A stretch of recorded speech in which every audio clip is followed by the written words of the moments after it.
Bonjour et bienvenue à ce deuxième didacticiel sur AutoCAD 2012. Sur cette vidéo, nous aborderons la gestion des calques, un outil essentiel d'AutoCAD.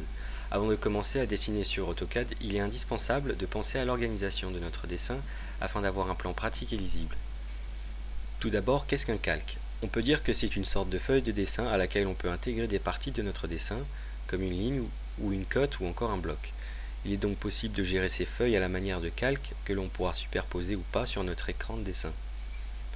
Aussi, on peut adresser à chaque calque des caractéristiques qui leur seront propres, comme une couleur ou un type de ligne particulier. Il m'est aussi possible d'activer ces calques ou pas, et ainsi de pouvoir cacher une partie de mon dessin s'il devient trop dense. On verra tout ça en détail tout au long de cette vidéo. Pour commencer, la rubrique calque se trouve ici. En cliquant ici, la liste avec les calques existants s'affiche. Par défaut, seulement le calque 0 s'affiche. Alors les conventions veulent qu'on ne dessine pas dans ces calques, car même s'il est un calque comme un autre, on lui attribue des fonctions spécifiques comme la définition de bloc. Ici j'ai donc mon calque 0, mon calque mur et mon calque axe. Le calque DevPoint se crée automatiquement lors de l'insertion de cotation sur votre dessin. On ne peut pas le supprimer et il est déconseillé de dessiner dedans. L'utilité d'avoir créé plusieurs calques est de pouvoir aisément montrer ou cacher des parties de mon dessin. Par exemple, si j'appuie sur la petite ampoule ou le petit soleil à gauche du nom de mon calque, je peux décider d'afficher les éléments qu'il comprend ou pas. Ainsi, si je désactive mon calque axe, il ne s'affiche plus sur le dessin. Si je le réactive, il s'affiche à nouveau.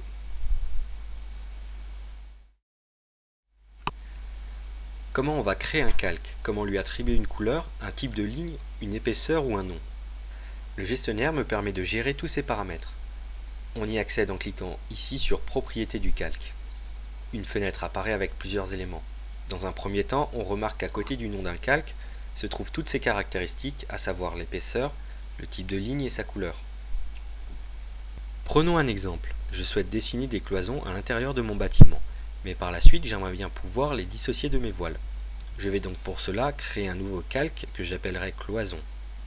J'appuie sur le bouton de création de calque qui se trouve ici, je lui donne son nom et j'appuie sur Entrée. AutoCAD lui donne par défaut les caractéristiques du dernier calque que j'ai créé. Je lui attribue donc ces nouvelles caractéristiques. Tout d'abord, je modifie la couleur du calque. Les couleurs sont très importantes, à part le côté esthétique, elles peuvent désigner des groupes d'éléments ayant la même fonction ou encore devant être construits sur un même laps de temps. On peut lui associer un style de ligne en appuyant sur le type de ligne une fois, puis sur Charger pour faire apparaître la liste des différents types de lignes. On a plusieurs choix comme pointillé, axe, continu. Il suffit ensuite de le sélectionner et de cliquer sur OK.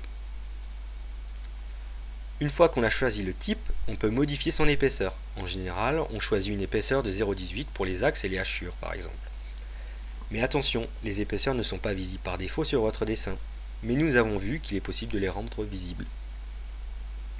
Mon calque est prêt, je l'ai défini comme courant et je peux commencer à dessiner dedans.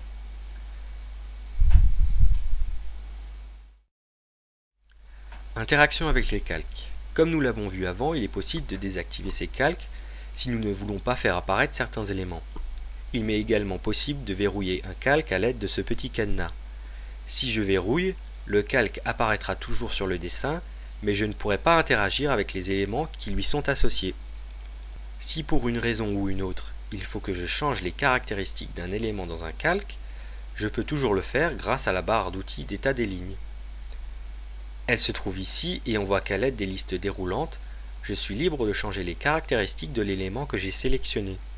Attention, ces commandes sont à utiliser avec modération, car une fois les caractéristiques d'un élément changées via cette barre d'outils, elles ne changeront plus si on essaye de les modifier via le gestionnaire de calque.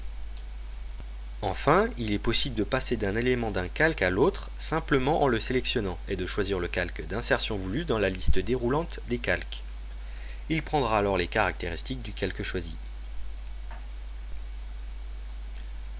Voilà l'essentiel sur les calques. N'oubliez pas qu'il est indispensable de bien maîtriser la gestion des calques avant toute autre fonctionnalité afin de rendre votre plan agréable, pratique et surtout lisible par tout le monde.